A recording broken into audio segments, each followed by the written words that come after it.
អាយុដំអបនាយករដ្ឋមន្ត្រីហ៊ុនម៉ាណីអញ្ជើញបើកវេទិកាអភិបាលកិច្ចល្អដែលជាព្រឹត្តិការណ៍អមនៃកិច្ចប្រជុំកិច្ចសហប្រតិបត្តិការអាស៊ានស្ដីពីកិច្ចការមុខងារសាធារណៈលើកទី23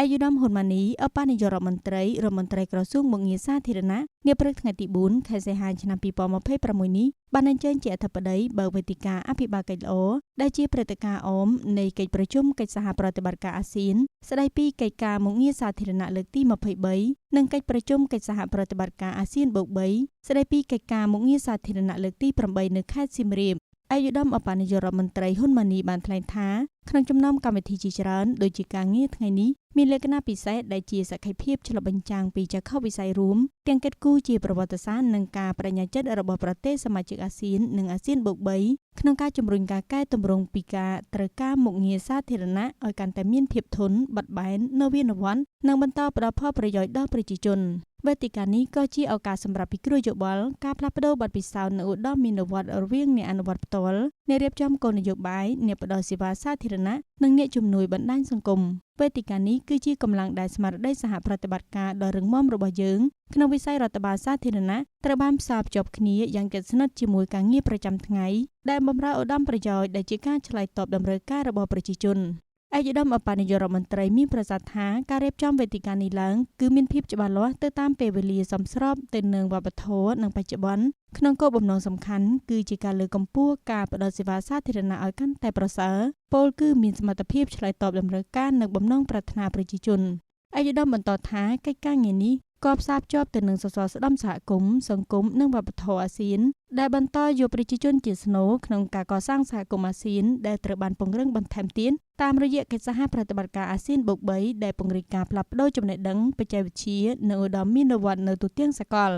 អាយុដំមានប្រសាសន៍បន្តថាក្នុងរយៈពេលកន្លងមកកិច្ចសហប្រតិបត្តិការអាស៊ាននិងអាស៊ានបូក3ស្ដីពីកិច្ចការមុខងារសាធារណៈបានរួមចំណែកយ៉ាងសំខាន់ដល់ការកសាងវិស័យរដ្ឋបាលមុខងារសាធារណៈដែលមានស្តង់ដារខ្ពស់ព្រមទាំងពង្រឹងកិច្ចសហប្រតិបត្តិការរួមរបស់យើងអាយុដំបានបន្ថែមថាបើទោះជាយ៉ាងណារដ្ឋបាលសាធារណៈកំពុងសម្របខ្លួនទៅនឹងបរិបទនៃការវិវត្តថ្មីៗក៏ដូចជាបញ្ហាប្រឈមនៅកំពុងកើតឡើងដូចជាគម្លាតនៃសមត្ថភាពស្ថាប័នធនធានមនុស្សបច្ចេកវិទ្យាក្របខ័ណ្ឌច្បាប់និងគោលនយោបាយមុខងារសាធារណៈជាដើមជាមួយគ្នានេះការវិវត្តយ៉ាងឆាប់រហ័សនៃវិទ្យាសាស្ត្របច្ចេកវិទ្យាបញ្ញាសិប្បនិម្មិតបដិវត្តការងារសង្គមក៏ដូចជាការកើនឡើងនៃការរំពឹងទុករបស់ប្រជាពលរដ្ឋចំពោះសេវាសាធារណៈបានកំពុងនឹងដាក់សម្ពាធឲ្យត្រូវបន្តអភិវឌ្ឍខ្លួនដោយឥតឈប់ឈរលើពីនេះបដិវត្តអន្តរជាតិដែលកំពុងប្រែប្រួលយ៉ាងស្មុគស្មាញរួមទាំងភាពមិនប្រកបប្រជានៃសេដ្ឋកិច្ចសកលភាពតានតឹងផ្នែកភូមិសាស្ត្រនយោបាយវិបត្តិធម្មពលនៃការប្រែប្រួលនៃសណ្ដាប់ធ្នាប់នោះគឺជាកត្តាដែលទាមទារឲ្យយើងត្រូវត្រៀមខ្លួនជានិច្ច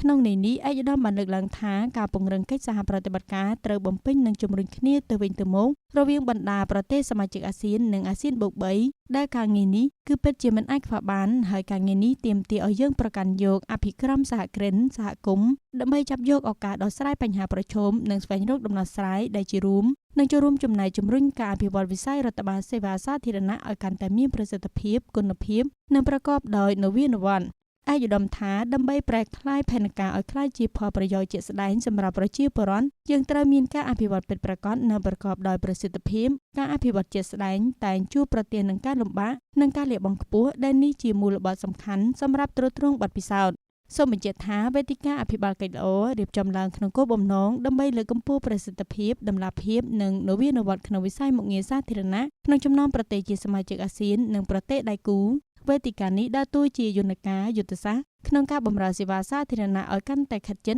និងឆ្លើយតបទៅនឹងតម្រូវការរបស់ប្រជាពលរដ្ឋជាស្នូលក្រោយពិធីបើកវេទិកានឹងមានបទបង្ហាញចំនួន3ដែលមានការអញ្ជើញចូលរួមធ្វើបទបង្ហាញពីតំណាងមន្ត្រីជាន់ខ្ពស់និងអ្នកជំនាញមកពីប្រទេសចំនួន13ដែលជាសមាជិកអាស៊ាននិងអាស៊ានបូក3